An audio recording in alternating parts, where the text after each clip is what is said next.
Alhamdulillah, NIM saya 18720500052, Prodi Pendidikan Ekonomi. Saya dari Fakultas Ilmu Pendidikan Universitas Pancasakti, Bekasi. Dengan dosen pengampu Bapak San Haji SAG MM dan mata kuliah Pendidikan Agama Islam. Baik, saya di sini akan menjelaskan tentang ibadah. Ibadah secara bahasa atau etimologi yaitu berarti merendahkan diri secara tunduk. Definisi ibadah yang pertama, ibadah adalah taat kepada Allah dengan melaksanakan perintahnya melalui lisan para rasulnya. Yang kedua, ibadah adalah merendahkan diri kepada Allah, yaitu tingkatkan tunduk yang paling tinggi disertai dengan rasa mahabbah atau kecintaan yang paling tinggi. Yang ketiga, ibadah adalah sebutan yang mencakup seluruh apa yang dicintai dan diridhoi Allah, baik berupa ucapan atau perbuatan yang zahir maupun yang batin. Yang ketiga ini adalah definisi yang paling lengkap. Firman Allah yang menjadi tujuan penciptaan manusia, yang artinya, dan aku tidak menciptakan jin dan manusia melainkan supaya mereka beribadah kepadaku. Aku tidak menghendaki rezeki sedikit pun dari mereka dan aku tidak menghendaki supaya mereka memberi makan kepadaku. Sesungguhnya Allah dialah yang maha pemberi rezeki, yang mempunyai kekuatan lagi sangat kokoh. Az-Zariyat ayat 56-58. Ibadah terbagi menjadi 3, yaitu ibadah hati, lisan, dan anggota badan atau fisik. Yang pertama, ibadah hati, yaitu qalbiyah, memiliki rasa khauf atau takut, raza, magharab, mahdab, cinta, tawakal yang senang, merupakan ibadah yang berkaitan dengan hati, yaitu qalbiyah. Yang kedua, yaitu ada ibadah lisan dan hati, lisaniyah wa qalbiyah, yang bertasbih, tahlil, takbir, tahmid, dan syukur merupakan ibadah yang berkaitan dengan lisan dan dilakukan dari hati. Yang ketiga, yaitu ada ibadah anggota badan atau fisik dari hati, badaniyah, qalbiyah, yaitu zakat, sholat, haji, jihad.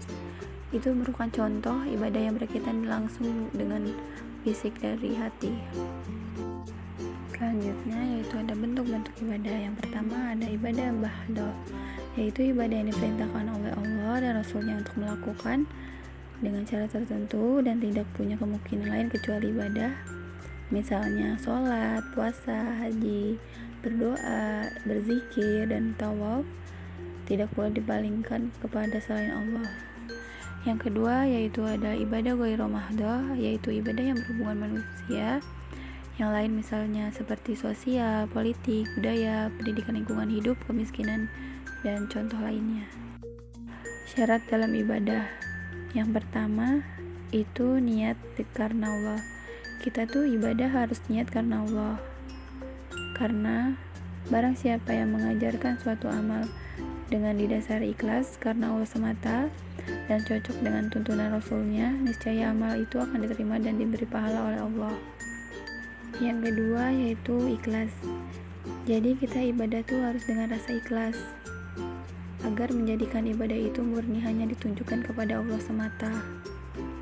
Syarat dalam ibadah yang ketiga yaitu tidak syirik. Contohnya riya atau memperlihatkan amalan pada orang lain, yang ataupun uzub, berbangga diri dengan amalnya itu sendiri.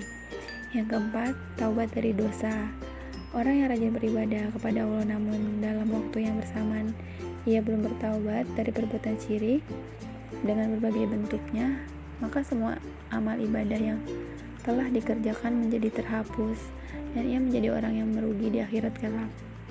Syarat dalam ibadah yang kelima yaitu sesuai tuntunan syariat al-ittibi'ah, mengikuti tuntunan Nabi Muhammad merupakan salah satu dari makna syahadat bahwa Muhammad atau utusan Allah, yaitu agar di dalam peribadahan harus sesuai dengan ajaran yang dibawa oleh Nabi Muhammad. Yang keenam yaitu sesuai dengan aturan ibadah harus sesuai dengan syariat dalam jenisnya.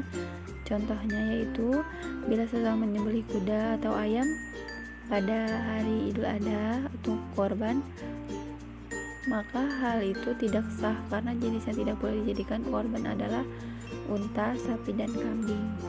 Kesimpulan dari ibadah merupakan seluruh aspek kehidupan, tidak terbatas pada saat-saat singkat yang diisi dengan cara-cara tertentu. Suatu ibadah mempunyai nilai, yaitu jalan hidup dan seluruh aspek kehidupan, dan merupakan tingkah laku, tindak tanduk, pikiran, dan perasaan semata-mata untuk Allah. Manusia diciptakan Allah bukan sekadar untuk hidup di dunia ini kemudian mati tanpa pertanggungjawaban, tetapi manusia diciptakan oleh Allah untuk beribadah. Hikmah dari ibadah adalah kita dapat meningkatkan ketakwaan kepada Allah Subhanahu wa taala dan hidup berdasarkan apa yang diperintahkan. Sekian yang dapat saya sampaikan, kurang lebihnya mohon maaf. Wassalamualaikum warahmatullahi wabarakatuh.